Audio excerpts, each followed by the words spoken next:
I used to stay at my grandfather's cabin deep in the woods of northern Michigan. No Wi-Fi, no cell service, just trees and silence. It was supposed to be a place to disconnect, reset, but during my last visit, I think I found something, or someone, hiding inside. It started with small things, food from the fridge disappearing, lights I swear I turned off. Being on the next morning, at first, I thought maybe I was just tired. Or maybe raccoons, but then I started hearing the footsteps. At 3 a.m., soft creaks. Like someone was walking down the hallway outside my bedroom. I'd get up with a flashlight, heart pounding, but there was never anyone there. I locked the door at night.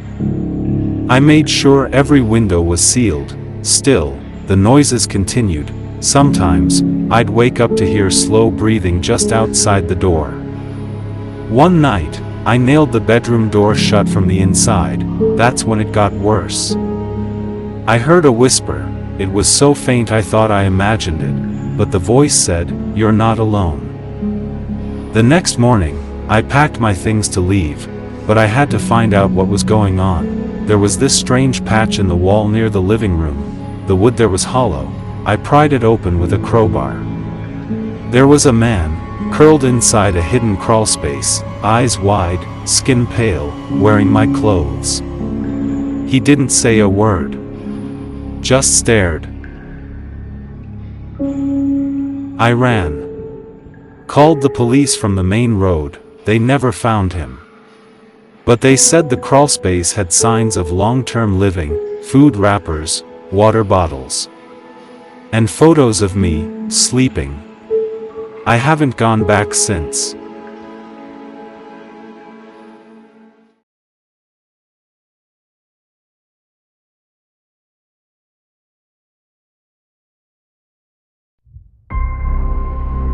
It happened in 2008, when I had just moved into a small one-bedroom apartment in Portland.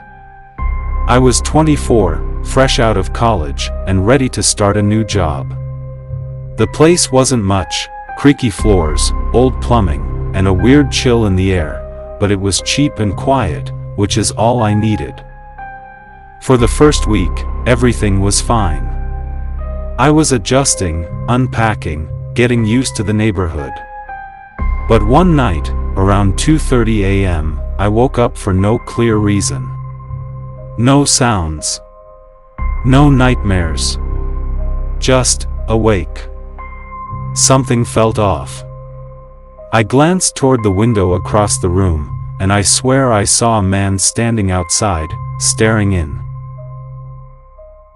He wasn't moving. Just standing there. Watching, I froze. My breath caught in my throat. I live on the second floor. I blinked. He was gone. I tried to convince myself I was dreaming, or maybe there was a shadow, or something. I didn't even get out of bed. I just lay there, heart pounding, until the sun came up. Over the next few nights, I started waking up around the same time. 2:30 a.m. Every single time. Sometimes, the curtain would move slightly, like it was being touched.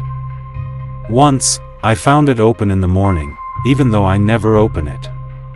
It faces an alley with no foot access. I started hearing noises, light tapping on the window, faint whispers, creaks in the hallway outside.